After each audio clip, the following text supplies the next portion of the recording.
everyone. Steve Schofield here from Schofield's Flowers. As you know, they call me Scof. And I'm Chris Fratterigo. People call me Fratty. What's going on, Scof? Oh, wait. I was going to say, welcome to the Schofield's Flowers Social Club. All right. Social Flower. Take 3. Right. Yeah, ready. Hey, everyone. It's Steve Schofield here. As you know, they call me Scof. And I'm Chris Fratterigo. People call me Fratty. How you doing, Fratty? And people out there, welcome to Schofield's Flowers Social Hour. I know. It feels good to be back. I'm doing good, Scof. Just been, gosh, a crazy few weeks here. I've been working pretty much exclusively nights, getting home 10:30, 11 o'clock at night, which, was pretty norm back in college, back in the Berg. But now being a dad, unfortunately, my daughter doesn't seem to understand Daddy went to bed late and let's sleep in. I think she wakes up earlier. So just trying to get by, but my schedule shifted and I'm back kind of working more normal hours. So just glad to be back. What's been going on with you? Well, I had another bout with kidney stones. Oh, no. Oh, my God. It was the worst, dude. I can't even begin to tell you. I just, one day I woke up and I just knew right away. I was like doubled over and I'm like, oh, this is happening again. Went in, got an ultrasound, and sure enough. So I was out that's why we took a break and of course, and tough one. But you know what? Sounds like the story of how my wife found out she was pregnant, Peeled over, went, got an ultrasound, and then pushed something out that was pretty painful. Yeah. I'll tell you, it is just about as painful as ever, dude. I mean, it is crazy. I can only imagine. It's like doubled over like a baby crying stuck on my thumb. But other than that, it's been fine. It's just getting back to work, and it's been good. It's starting to pick up right now, which is good. Got a couple really fun projects that we're working on. Been doing some really cool tests right now. I'll show you really fast. Some augmented reality tests, which has been really fun with Brock Jacobs, one of the directors that I work with. And he was at the Valentine's party. Yep. And so check this out. Assessment today to check on your flexibility and mobility throughout the body. It's called the overhead squat assessment. Let's get up on our feet and give it a try. Get your feet a little wider than shoulders width. Throw those hands above your head. And that's crazy. Isn't that crazy? Yeah. So, I mean, really fantastic. We did a couple other ones with my grandson. I don't know if you can see it. Yep, there it is. Yep, there it goes. Yeah, jumping up and down, celebrating. There's some cereal, and then we've got it's just a bunch of them. It could not have gone better, to be honest with you. So that's so cool. Yeah, it's coming back because windshields are going to have augmented reality windshields soon with the driverless cars. Steph just got a brand new Tesla. What a car, dude! Yeah. It's an amazing car. Michael, my son, now is working for the company too. He just got tired of seeing it. Yeah, so Michael's going to start working with Steph in the next couple of weeks. So he'll be in the window and blind business. But Steph's doing well, and he's on like his 4th or 5th year. And once you start getting all the clients and everything, and they get guaranteed leads, it's a good gig, dude. That's awesome. It's funny. Speaking of new cars, I finally actually went full dad mode, and we got a new car, but we got a van. Oh wow! So it's actually for the wife, and then it's our travel car. But we got a 2022 Kia Carnival. It's brand new, and they call it a SMV, which is a sports minivan. So in all honesty, it to me looks like a SUV, but it has the van doors, got 3-row seats. Like it's got all the bells and whistles on it, but it rides like an SUV, but has the functionality of a van. So we're just going full on parenthood here over at the Fratterigo household. Oh, you get some mag wheels on that thing. You get a bed in the back, and you have number 2 coming. I want to lift it. I want to, back in the 70s, you had like the A-team vans, where they were all lifted up, big old wheels. That's what I'm thinking of doing for this bad boy, but we'll see. It's funny. I'm loving my truck, dude. I'm really loving it. So, but after riding my motorcycle all day today, my arms are killing me from being in that cafe racer. We went all the way up to up into the mountains today and Ojai and everything, and stopped at a really cool tavern up there, which is fantastic. And the ride back though was brutal. It was like bumper to bumper, splitting lanes the whole way. So you just got to be so dialed in. But Right. it is what it is. And other than that, let's see what else. A friend of mine, his kid, he's been bragging about him and talking about hockey. I told him, send me his stats, send me a tape and film. And turns out he was a good player. And I sent his kid to the whole family. They went to Chicago to try out on a big team there, AAA and Tier 1 there, and he made the team. So, Oh, wow. yeah, so now they're sort of like, oh my God. So reality's hitting that their 13-year-old, 14 next year, is going to be leaving home. And I said, well, think of it as like he's going to boarding school. They literally go into this hockey academy for schooling. Mm-hmm. And it literally, they go to school at the arena, and then they go on the ice, and then they go to the weight room, and then they go home and eat. They're at the rink all day, and it's studying, and it's like, it's insane. So I'm super happy for them. They're on their way home right now. Yeah, and then I mean, in the pro ranks, it's just nice to also see Devin McConnell, man. I mean, I don't know if any of you guys, our listeners, if you're into hockey and sports, check out Devin's Twitter. He's got a great Twitter page, and he's always talking about health and wellness and strength and conditioning, since he's the head trainer for the Arizona Coyotes. So yep, my former team, got my start with them in sports. And I mean, I know he just kind of kept finding his way moving up the ladder. He was training us back in the day, on the team, and then he was with UMass Lowell. He was with the New Jersey Devils, and now he's with the Arizona Coyotes. So, he just keeps moving up and getting more responsibility, and just been seeing him on LinkedIn and on his Twitter as well, and just doing some amazing stuff. And so that's exciting, definitely. And just want to say, speaking of college hockey back east in Massachusetts, UMass just won the NCAAs. I know. And that's where Devin went to school too. So that's great. So I forgot, he was your goalie when you were there too, right? At the Burr? Yeah, he was cool. for the 2 years that I was there, because he was 1 year younger, or 1 year behind Steph, but since Steph did that extra year when he got his master's, Devin was still there and I was there. I don't know if you've seen the Fitchburg States on Instagram and Facebook and everything, but they're doing a fantastic job with their social media all their interviews. If you haven't seen it, you got to join, because I mean, if you think about it, that school has just improved so much. It's a university. It's night and day from when we were there. I mean, it was, nothing against how it was. It was a great time there, but it almost seems like professional rinks now there, with the rink and the locker room and the equipment that they're getting. It's just every level is just a higher level than what it used to be. Division I is closer and closer to getting guys pro ready. So guys are leaving D1 and not even going to the minors. They're going straight to the NHL.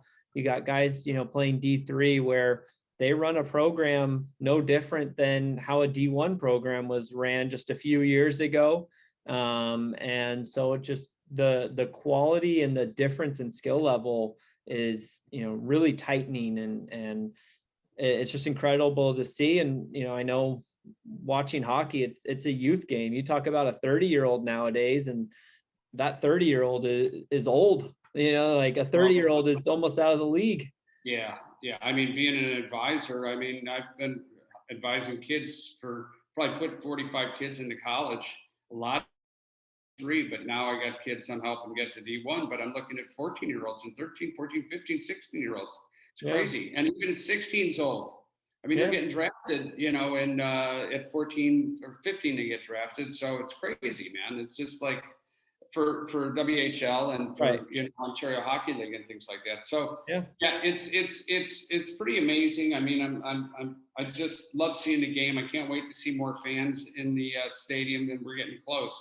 So which means we'll be getting close to, raising a beer when we're at a game and everything else, or grabbing a whiskey. And I have to tell you that I had a couple great interviews. I had a fantastic interview with Jason VanHeulen from 10th Mountain Whiskies and Spirits. Mhm. What a great interview, dude. I just enjoyed it so much. I'm so jealous. I know I wanted to be on that one. Unfortunately, the timing just didn't work out, but I got to enjoy some of that 10th Mountain whiskey when we met up with Martin at North, and we both picked up some flasks, and we got ours filled with that 10 Mountain whiskey. And I know I drank mine pretty quickly, just neat in a glass, all 6 ounces of it, and it was a pretty good night. So I'm sure getting to chat with them and learning about everything would have just been a nice treat. But I know you did an awesome job with it. One of the things I actually, I don't know how I missed it, but excuse me, I don't know if we even talked about it, but the limestone in Kentucky and borders of Tennessee and that, where this whiskeys are normally from, and it's because of the water and everything. But now tasting his whiskey, and it's from Colorado water, it's just like, it's not something you hear about, right?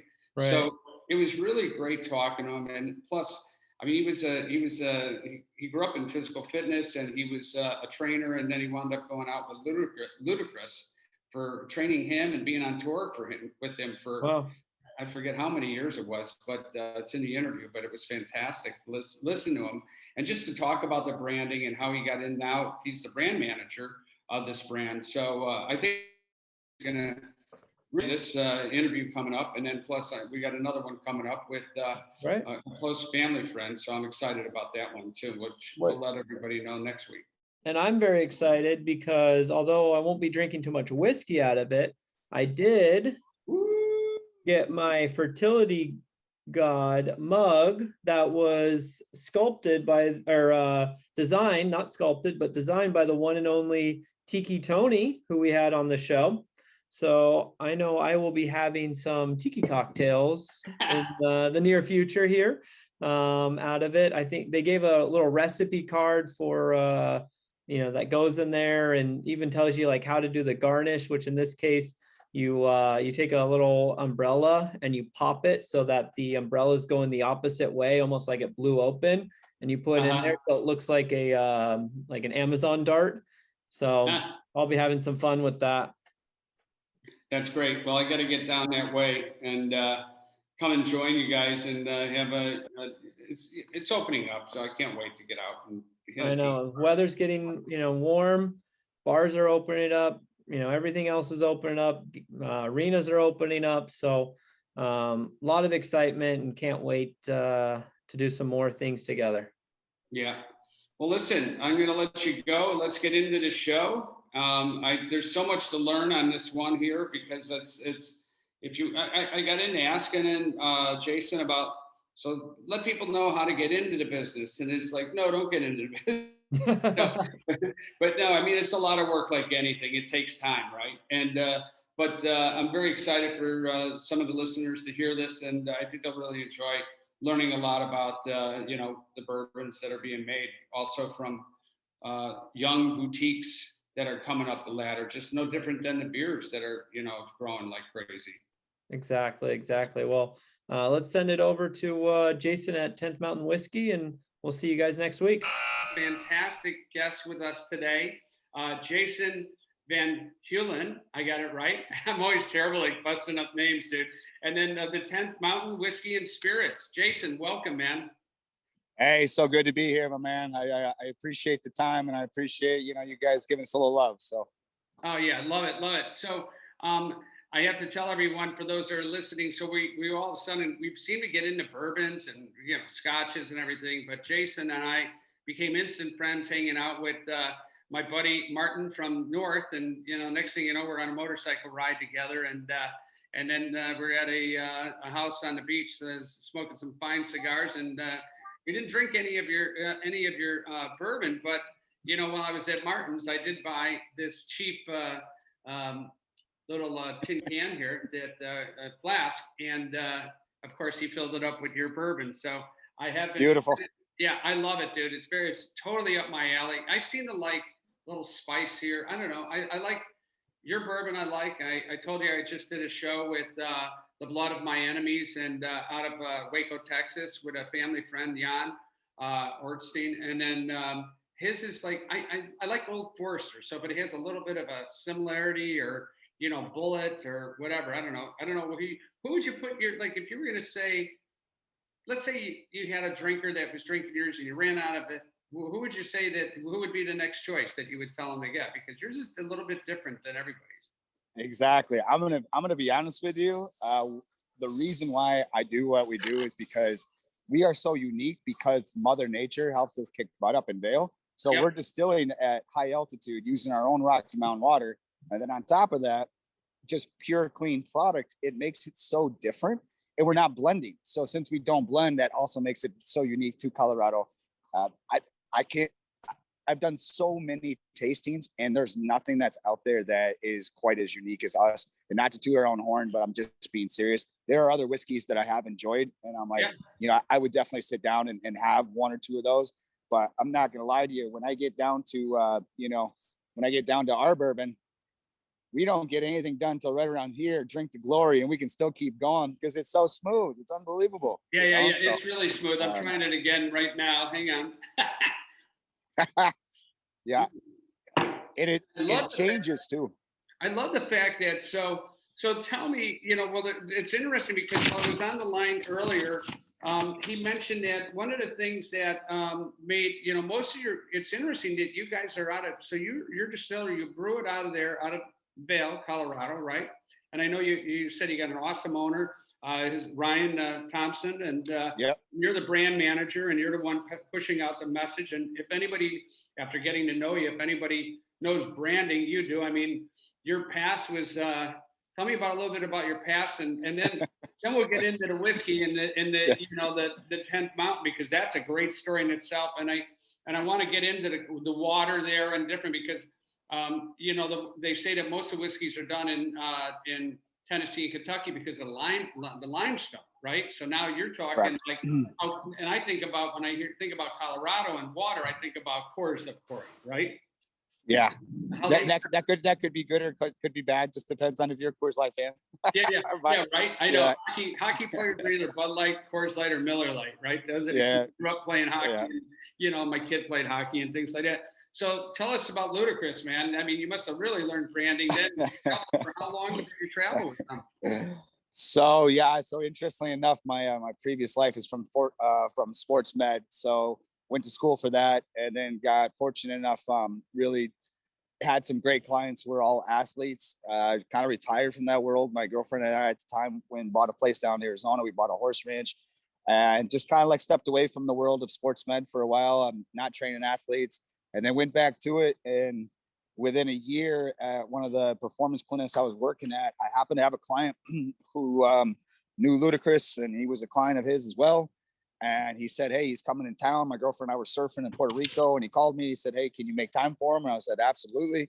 And then within 2 days, Chris Bridges, gave me an offer to go film the Fast and Furious, 5 and then 6 and whatnot. So we've been on the road. We were on the road for just shy of 10 years.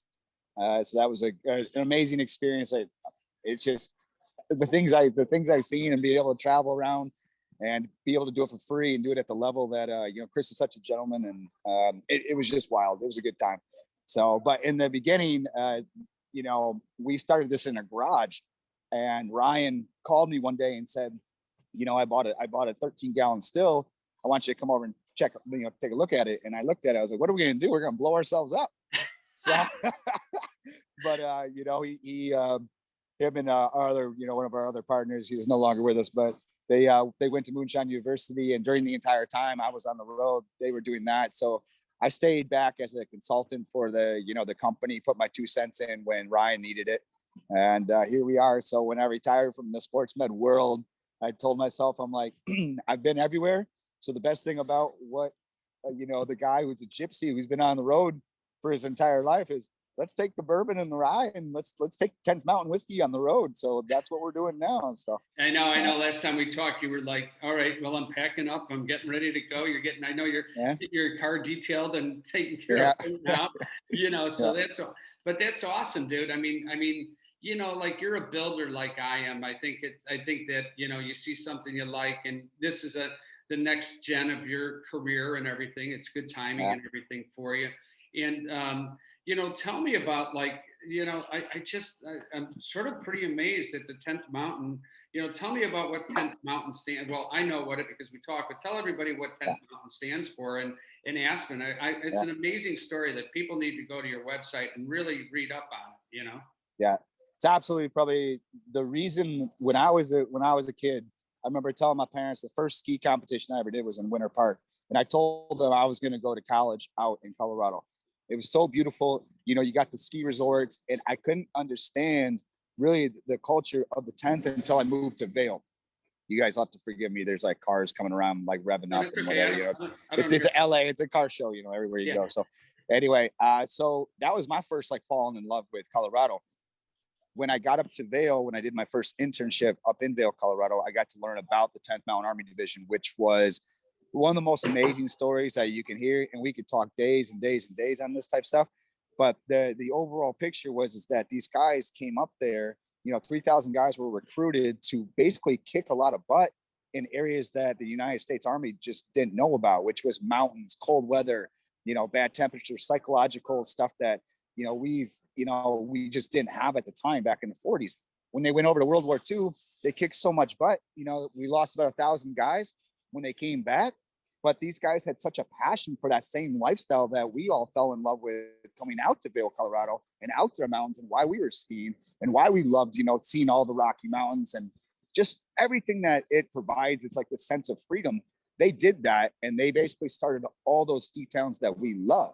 So after that, it was just kind of like the lifestyle that I fell in love with when I was at a young age. The 10th Mountain really not only portrayed, they believed in it, and they followed through with it and built it. So now every single ski resort across the United States has, a 10th Mountain basically, pass to it, on top of a lot of other businesses. But that's the big one, was the lifestyle. So Vail, Colorado being the birthplace of the 10th Mountain. Now they're in Watertown, New York, upstate New York, and still one of the most active special military divisions to this day. 180 countries, men and women deployed. And we have a lot of friends with the 10th Mountain. I've heard some crazy stories, and the guys from the past, I got to do my first internship and see some of the guys who started Vail, Colorado, who were part of that original division. Sammy, who was the last living member, is no longer with us, but he was skiing all the way to he was 92 years old, carrying down the flags from the 10th Mountain all the way down at night. So the guys have such a unique, not only just the culture, but just what they stood for was that alpha.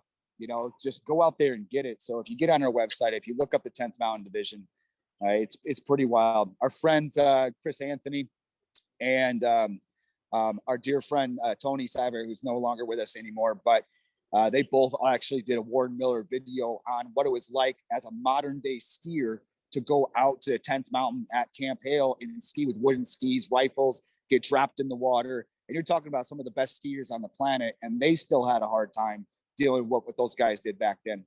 Well, hopefully they had some whiskey in them. I hope so. When you watch Ward Miller, if they're in the tents, I'm hoping like a little whiskeys in the tent. So you know how that goes. So I think we probably gave him a couple flasks, to be honest with you.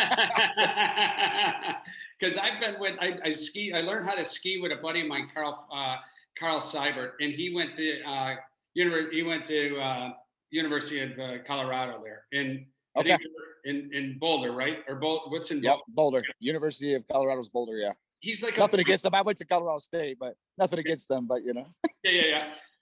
He's like a Viking, he taught me how to snowboard, and their fun thing was, let's go up. I'm finally getting it down. Yeah. And let's go up to the top. And then they tell me, then the top is so icy, just to be a little bit careful. And they just go, you wait, we're going to go down. We'll wait for you.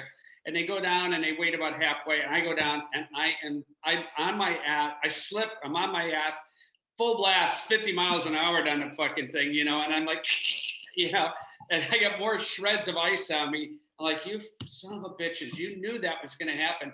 And then we get out there, and then the next thing, it was mostly a mammoth, but the next thing you know, it's like, I'm going, wipe out, going. I get there, I'm exhausted because I was older than the guys. And the next thing you know, they're saying, okay, let's go. I'm like, oh, motherfucker. But he taught me how to snowboard. And he's the type of guy that will put the board on his back, the everything, and climb up the fucking mountain backcountry. And I got that good. I wound up becoming really good at it. And actually went backcountry, and my daughter got injured, hurt her knee pretty bad, but we were able to get her out. And she's, to this day, wears a brace anytime she goes snowboarding. But, great guy, Vikings. And I could see, like, anybody that, he grew up in the mountains himself because, Colorado's beautiful.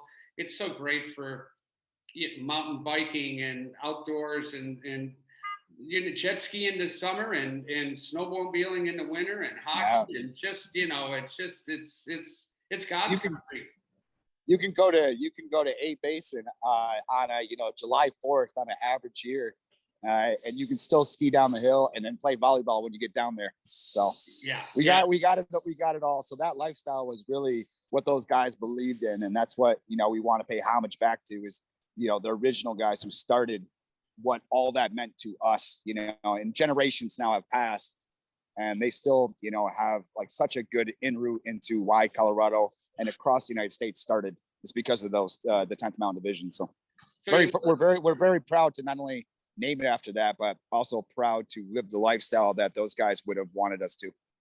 That's awesome, dude. I love hearing this. And then, so what is, so you come out of the garage. I mean, what was the next steps? I love hearing this. So, you started with a 13 barrel. What was it again? It was so it was a 13-gallon still, and Ryan just decided to keep going through Mashville and trying to figure it out. He was doing some good, successful home brewing. And it turned out, those were okay. And then I think we all just kind of decided we need some help. We need we need more education on mash bills. Yeah. So Ryan decided to go to Moonshine University, which is actually a real thing. You can actually get a Moonshine University degree. No, and then when he came, where's that? No, you already know it's in Kentucky. So I love that, dude. It's great. And every good whiskey story, starts in the garage. Somebody's got to go to jail. Somebody's got to have, some sort of problem. So all that has happened. We've all gotten through it. We had some laughs, So, but yeah, in the long or the short run, really, Ryan went to Moonshine University and then came back. And then I happened to be flying back and forth working for Ludacris at the time. Came in, we were skiing for a couple of weeks. And he said to me, he's like, we're gonna find a distiller one day. So he had a list of some great people in the Valley that have been there for long term, which when I say the Valley, I mean Vail Valley, it's important to us because Vail Valley is something like, I wear on my back and on my sleeve every day. I would not float around the world. My team has got it fantastic. They get to ski and snowboard and hike and snowmobile and do everything like that. And I get to whip around from Kansas to New York to whatever. So we're really proud of our Valley. So we wanted somebody who has definitely had some good roots in it. We found Sean Hogan. Sean Hogan was a bartender for a very long time. He's from California, but he's lived out there for, over 20 years. And he was just the perfect guy. He wanted to get, instead of on the backside of the bar, he wanted to actually be involved in, distilling. So we sent him to Moonshine University as well. He's a chemist genius. And the reason why we win all the awards, I got to admit, is because Sean is just a killer when it comes down to knowing the palate and the profile. So he did a fantastic job, and we started putting the team together. So when the team got together, obviously, you have to go through all the business stuff, start looking for, a tasting room in the heart of Vail, which was great because we first started right next to Gorsuch and then had a great retail spot. We had some barrels going down Valley and Gypsum where we make everything. That whole process got set up within a couple of years. But, 2014, we opened the doors, and then we moved into a little bit better location, which is right next to the 10th Mountain Division, like the monument to the 10th Mountain Soldiers right when you come into Vail. So we couldn't have asked for a better location right now. The team all came together. We've had the same team for years now. And we added a new marketing person and social media girl, Tom and Morgan. They rock. So everybody's very in roots of Vail, and they believe in it. So it's not just people who are coming in, coming out. Our team is definitely, right there, right from the beginning, believing in everything that Ryan started with. Well, I can tell just from listening, your passion is fantastic, dude.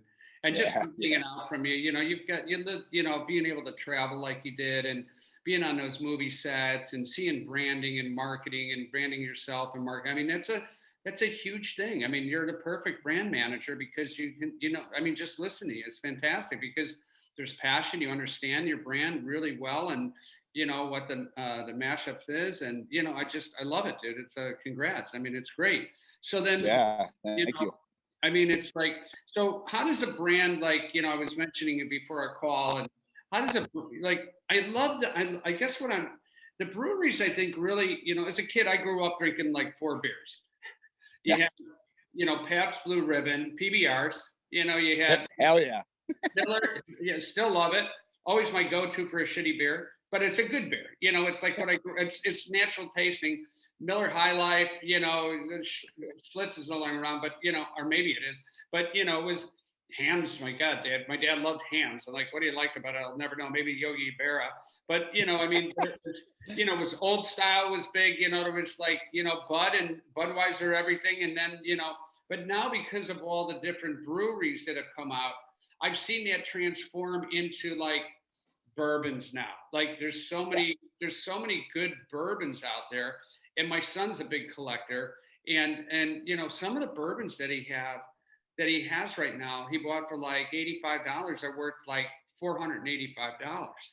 So I remember when I was talking about that, I was like, man, that's an amazing collection. But yeah, no, I get it. I think as you're gonna get into that conversation about that, the bourbon game just kind of exploded. And I love the idea that people started thinking, I don't really like the big boys, the big boys don't taste the way that I really want. So let me figure out, like, just like when people were doing homebrew for beers, now they're doing it, starting off with whiskeys, which obviously this is nothing new for the United States.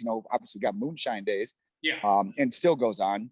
But I think it's awesome. The market has blown up on bourbon. I think I saw the numbers. It was like 33% up, even last year during COVID for the ages of 20 to 40 years old. That's amazing. Yeah. So. Yeah, no, that's amazing. And then like Pappy Van Winkle, I mentioned them. I'm going to have to hit them up to be on the show because I've mentioned them twice now.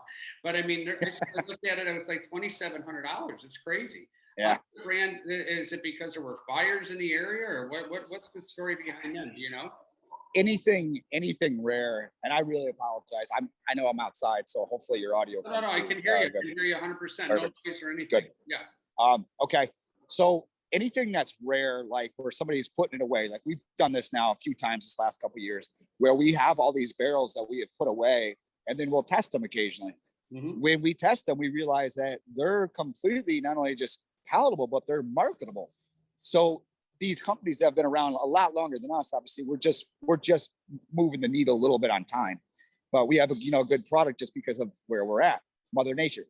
But these other companies that have been around for a long time, they're using not anything different. It's the same science. It's just time, and that time has got them to be rare. So if you can find a single barrel of something from Pappy that's been around for a very long time, sitting around like that, the price point and the marketing just both goes up. So we even see that in our own.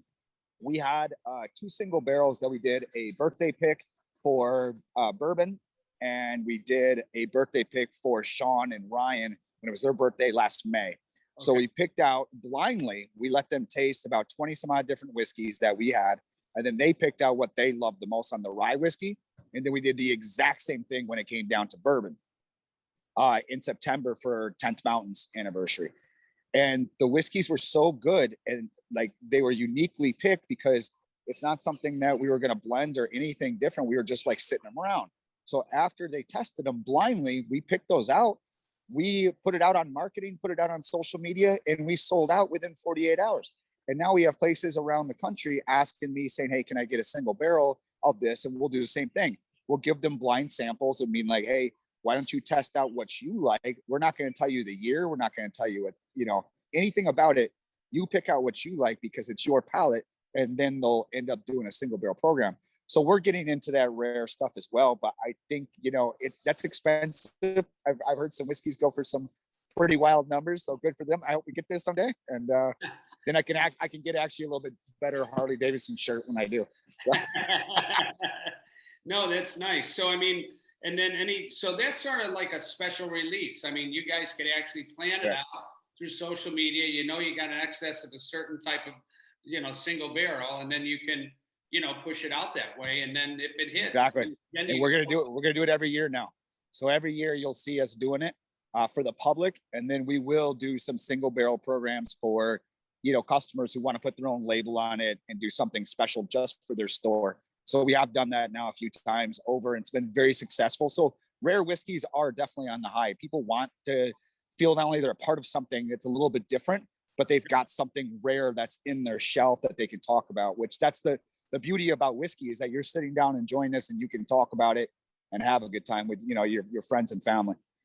I love it. And then I see, the thing that also blew me away too, is that I'm on your website right now, is that I love the, you got the bar furniture, you got, the barrels. So, I mean, I love these. So you got the 3-liter barrel, you got the 5-gallon logoed whiskey barrel, and then you've got the, the 5-liter whiskey barrel. So I would imagine if you were to start collecting specific, bourbons, and you start keeping those in that barrel and let it age for a bit longer, you're going to be in good shape.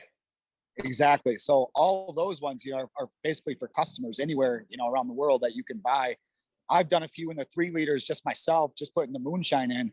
So you put the moonshine in, and 3 months later, it's a completely different property, Really? So you can like mix some stuff into it. Yeah. And we do, even at Martine's shop down at Northland, we do the half and half. So that's half our bourbon, half our rye.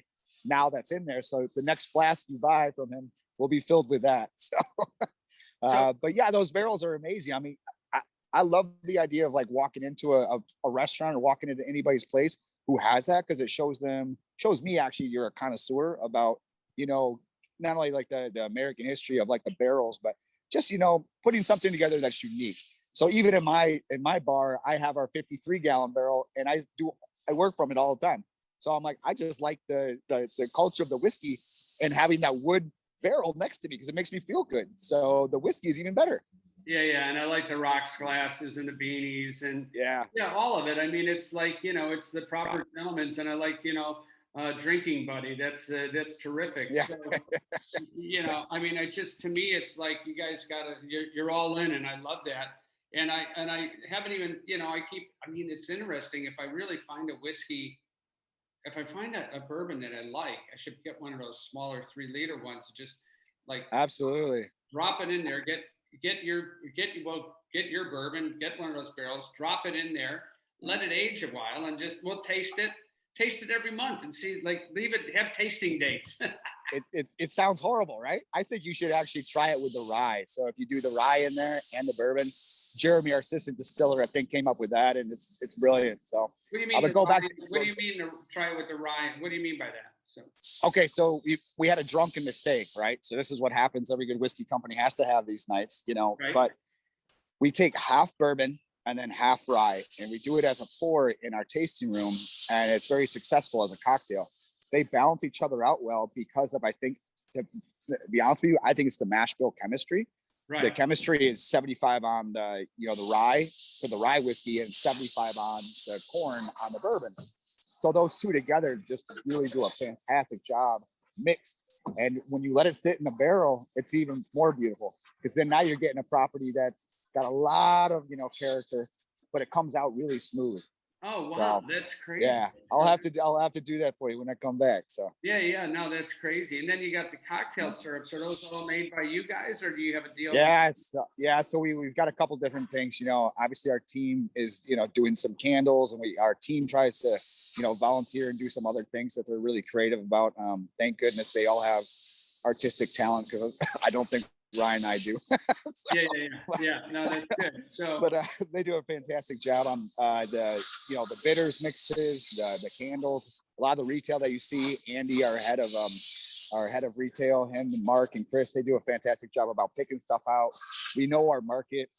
Yeah, the retail is fantastic. I'm a fashion guy, so every single time I come back, I'm really excited because it's not like going to a normal distillery or normally tasting room. You can really walk in and be like, I would wear that, or I would buy this, or I would use this every day. So yeah, you'll have to come out and see everything. And just the cocktail mixes are great. The old fashioned is my favorite. I just like the old fashioned with the rye. So you can literally take that little mix. For those who Yep. don't know how to make an old fashioned, you don't have to worry about putting in the sugar cube, putting in the cherry, putting in the bitters. You just take that, plop in a teaspoon or whatever it is, tablespoon, whatever it is. Yeah. Swirl a big cube around and then drop your bourbon in and rye, whatever you That's want. it. Yeah. So they'll do bourbon, old fashions in the the Northeast. I think we do more rye whiskeys on the West Coast, but they're both really good in it, and all of them are really good. But yeah, it just depends on your flavor. To me, that's awesome because I love cocktails. I just don't want to spend all time doing them. And Chris and Mark and these guys who work in our tasting room, they're fantastic at making cocktails. I can't do that, so I just cheat it and just put it in and be like, here you go, this is it. And it's beautiful. Wow. So that's great. So you're going to have to let me know when you're in Vail because, I could shoot out. I'll just jump in the truck and come on out and hang one, long weekend. And then, how far is Boulder from Vail? Boulder from Vail, it's about, it's a good hour and 20 to hour 30. Nothing. So No, it's nothing. People do it all the time. I-70 is no big deal. In the summer when it's clear and nice and everything, you know what? I got a ton of friends that live in Denver and Boulder from, an ad agency I work with a lot. And I'd have 10 people come out, do a little tasting and have some fun with it. We'll roll out the red carpet for you. No, I know you will, dude. So where do you see? I mean, where do you guys see yourself? Like, what do you hope to see in the next 5 years with your business? I mean, a buddy of mine started a brewery. I'll tell you. I don't know if you know Golden Road. You've probably seen him, right? Golden Road. It's right across the street from me. Yeah. So Golden Road. Tony is a good friend of mine, and he started it he came from some money, and he started it for $5 million. His family was I believe, in the real estate business in Toronto and Canada. And, so he had a little bit of a silver spoon, but the guy's the hardest worker I know on the planet. And he started the brewery and then, became a very big brewery. And then he got bought out for $100 million. Start for $5 million, get it blown out. And $5 million later, you're, $5 million into it and $100 million later, and he's off and running. I think his ops person that he brought in, I think he wound up walking with 86 million, and she walked out with 14 million, and she was like, wow, 32 years old or something. Like, it's something stupid. So now he's got, Tony starts away, and he's got a bunch of other places. He just bought a place up in Ojai, and so, he's an entrepreneur and he's got some money to do it. So where do you think do you think you could get acquired? I mean, is that, we all have an exit plan, right? Yeah, I think all that sounds great. I know Golden Road because I go there occasionally. It literally is across the street from my house, so that's kind of nice. What town? Like right in Glendale. Oh, you're in Glendale. Oh, yeah. Glendale, Burbank, like right on that cost. I just associated you with the beach out there because we were hanging out. I know. Yeah. I'm all over. I'm all over the place. Yeah. I'm so happy you're over there because now we can hang more because I'm right here in Valley Glen. So that's great. Yeah, exactly. Yeah, great. Yeah, I'm right down the street from you. So, but yeah, I think that it always is in the back of your head that you want to get to that point. I think the big vision is that we stay true to who we truly are, obviously in the Vail Valley, and continue to grow at the pace that we need to without losing quality, versus, just getting quantity numbers up there. We are expanding at an incredible rate. We had the best year ever last year, and we're getting there. We're in 15 different states. We'll probably be in about 20 by this end of this year. So it's getting there, but it's also like making sure that our team is happy, they're employed, we stay true to the brand, which is, represent 10th Mountain, represent the veterans, the guys who started this lifestyle for us. And as we go at that, I think we're all pretty happy. So I think we're all content. But obviously we want to get to that. we want to get to that point where somebody's like, hey, by the way, we're just going to drop off $100 million. You guys can all keep your jobs. Just make sure you just keep hustling the way you are. Right. Yeah. Exactly. The other interesting thing I know is that, and from talking to my family friend that we just had on from The Blood of My Enemies, he's like, he's in 10 different cities in Texas now. And he's 2 years in. You guys are from 14 now. So you got, quite a few years in front of him. You would love him. He's just a true, like, it comes from the guys that you appreciate, the hard workers, and for sure, country. He said the next thing is finding a distributor, I guess, that would be able to help him move into other states. So when you say you're in 15, that's got to be right there. That's got to be a tough one, right? Getting into other states and laws and everything else. It is. There are places that call us because we're now on everybody's radar. So being on a national radar has helped out a couple of things. Which we love, by all means. We never saw that problem, coming, and it's awesome. It's just, opening up states, paperwork, all that. But, those are minor problems to have for growth. Once we're in there, I'll go in and make sure I meet with the sales team and whatnot. Those problems are great. It's just work. And when you ended up, working with all these different companies, there are companies like, Diageo and Southern and Republic and Young's that go all the way across the United States in one shot. The nice thing about being on a small batch and working really from, blue collar, and we make everything on our own, is that we search for the companies that really are going to represent us well on their portfolio. And they're proud that we're there. That's been a huge help. So for anybody who's like on that smaller level, the success of going across the country is obviously what we all want, but it's also the right way and how you really want to be represented.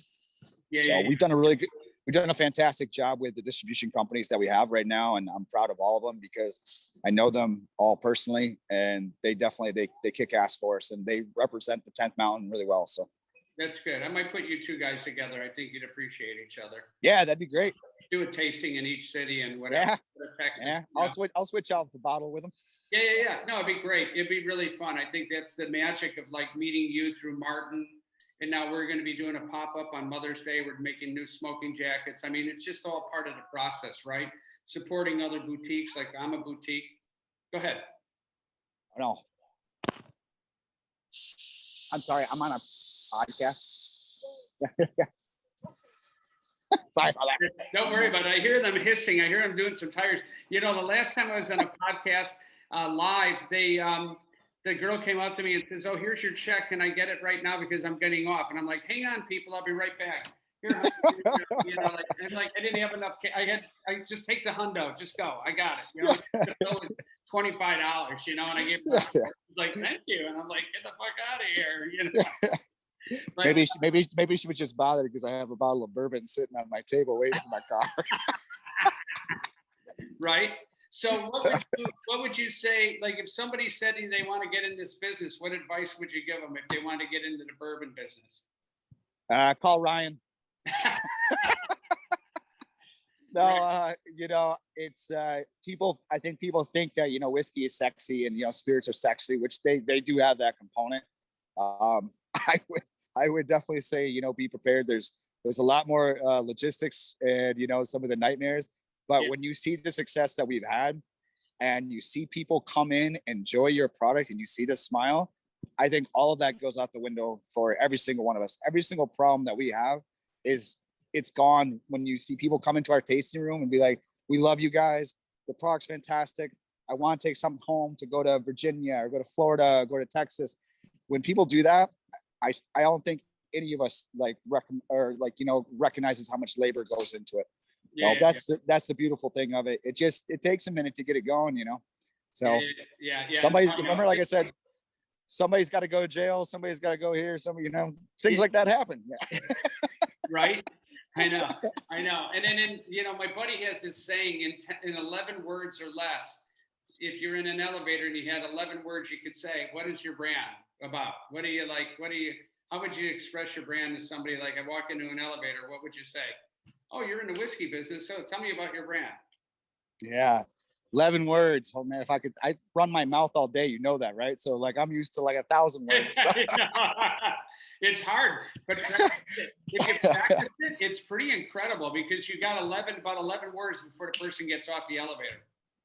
Yeah, that's true. That's kind of like, was that Fight Club when they're like, hey, my single serving friend. Yeah, and it's like, oh, that's very clever, right? Yeah, so, yeah. I truly believe we are the most authentic whiskey company out there that stands behind American lifestyle and heritage. Great. I would say that's probably, we'll count after we get this. Yeah. That's a least amount. I got to do this, right? And then, so this has been great. I really, I really appreciate everything. And I don't really have any more questions. Where's your next stop? Where are you heading? What's next for you? Next stop is off to New York, and then New York over to Boston, Rhode Island, New Hampshire. And then I got to go see my family for a minute in Michigan. And then I'm going to go actually back to New York and then over to Kansas and then to Wyoming, then to Colorado. So, and then I got a few minutes. Are you driving? Are you going to be on the road most of the time in the car then? Or is that how you're traveling? Or yeah. So in the Northeast, I'll just, I touch down in New York and I'll typically keep a car for a couple of weeks and then fly back and then do it again. It just depends on where I'm at. If it's in Colorado and Wyoming, I'll keep the same car. In Kansas and Oklahoma and California, it's a different car. So I do it's about half and half flying, half driving. Where are you keeping your bike?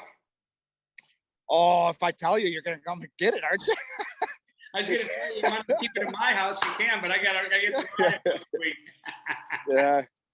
Martine and I are headed down to the Booze Fighters 75th anniversary this weekend.